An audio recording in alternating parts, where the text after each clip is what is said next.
Alaikum. I am here Farina Mohammed. Today our topic is sense of collective belonging. मैं थोड़ा आपको recapitulate कराऊंगी जो हमने नेशनलिज्म इन यूरोप इससे पहले वाले लेसन में पढ़ा है।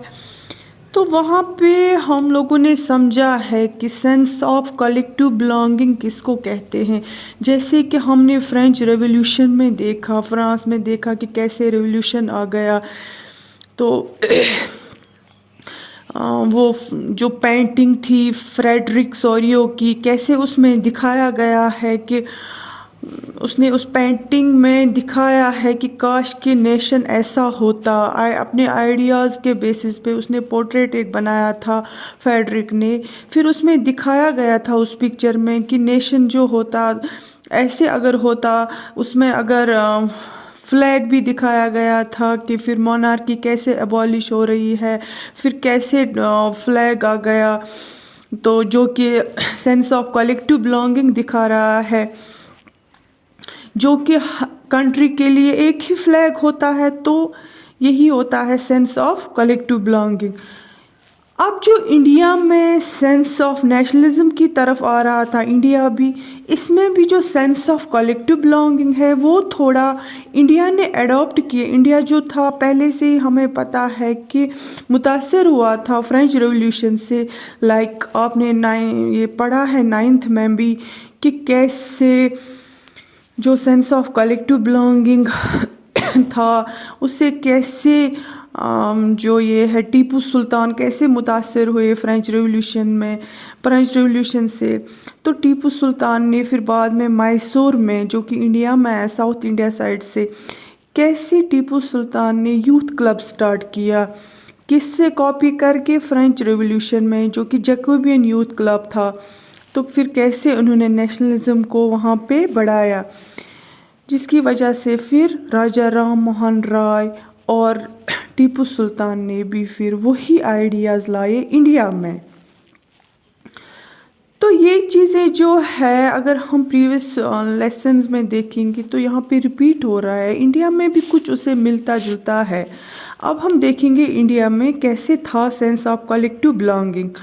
काफ़ी लीडर्स और इंटेलेक्चुअल्स जो थे वो समझते थे इस बात को कि जब तक नेशनलिज्म की यानी देश प्रेम की जो फीलिंग है वो नहीं आएगी तब तक हम अच्छे तरीके से फाइट नहीं कर पाएंगे। इसीलिए songs, popular prints and symbols all played a part in making of nationalism. हम फिर से यहाँ देखेंगे प्रीवियस लेसन में जो हमने पढ़ा नेशनलिज्म इन यूरोप में, थोड़ा उसको हम रिमाइंड करेंगे यहाँ से। वहाँ पे भी मैंने आपको पढ़ाया है, हमने पढ़ा है कि कैसे जो पेंटिंग में दिखाया गया था, कैसे सिम्बल्स दिखाए गए थे। फ्रेडरिक सोरियो ने कैसे दिखाया था कि मोनार्की कैसे अबॉलिश हो रही है। फिर जो उसके सारे वो सिम्बल्स वगैरह, जो किंग की वो किंग का जो पैलेस था उसका सारा सामान कैसे बिखरा हुआ था। फिर कैसे वहाँ पे नेशनलिज्म आ रही है, लोग तोड़ फोड़ कैसे कर रहे हैं मोनार्की को। तो उस पिक्चर में वो सिम्बलाइज किया गया है।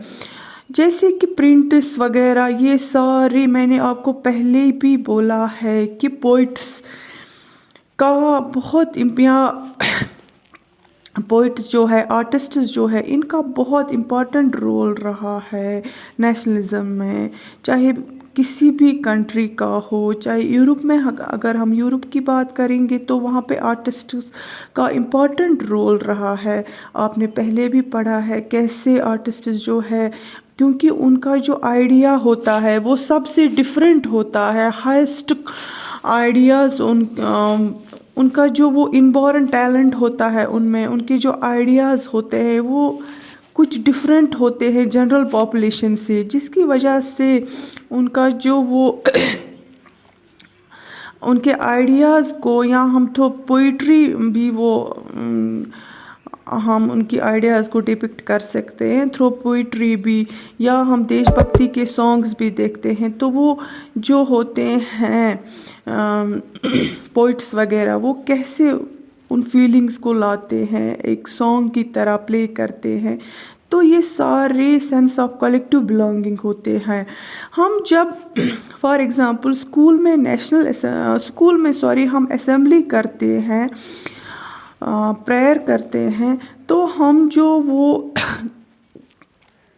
प्रेयर करते हैं वो भी तो सेंस ऑफ कलेक्टिव बिलोंगिंग होता है। हम सारे एक ही प्रेयर करते हैं।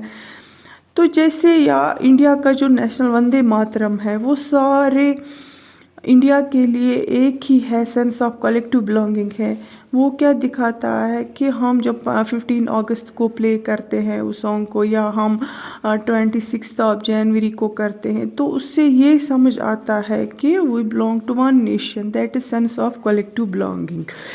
हाँ, वैसे ही इंडिया में आप देखेंगे हम फिर से popular prints and symbols all played a part in making of nationalism. जैसे कि ट्राई कलर नेशनल फ्लैग 1932 में लाया गया। भारत माता का जो एलिग्री है, इम्प्रेशन है, इस तरीके का like this one in pic, जो कि बंकिम चंद्रा ने लाया। देखो यहाँ पे भी बंकिम चंद्रा जो है, इसने ये भी मुतासिर हुआ होगा डेफिनेटली किससे, फ्रेंच रेवोल्यूशन से। वहाँ पे भी एलिगेरी, क्योंकि फ्रांस ने पहले एलिगेरी बनाई थी, स्टैचू ऑफ लिबर्टी, जो कि वुमेन एलिगेरी बनाई गई थी, जो कि दिखा रही थी कैसे ये जो लिबर्टी है ये हर एक इंसान के लिए, हर एक पर्सन के लिए है, हर एक पर्सन को लिबर्टी मिलनी चाहिए। तो वहाँ पे सिंबल वो in the form of women लाया गया था, एक स्टैचू बनाया गया था फ्रांस में। वैसे ही इंडिया में भी एलिगेरी बनाई गई, एक स्टैचू, एक पुतला जैसा बनाया गया, जिसमें ये गॉड जैसी पिक दिखाई दे रही है इंडिया की। तो इसमें क्या ये भी सेंस ऑफ कलेक्टिव बिलोंगिंग दिखा रही है, जो कि बंकिम चंद्रा ने बनाई है। इन 1870 ही रोट वंदे मातरम। इसने फिर 1870 में वंदे मातरम भी लिखा। Like the famous painting of Bharat Mata was given by Abanindranath Tagore. India leaders who used folk culture and folk tales to develop the feeling of nationalism among people.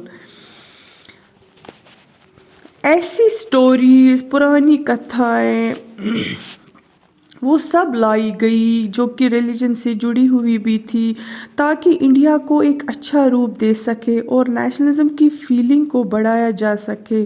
और भी कुछ मूवमेंट्स हुए नेशनलिज्म को लाने के लिए, बढ़ावा देने के लिए, लाइक क्विट इंडिया मूवमेंट।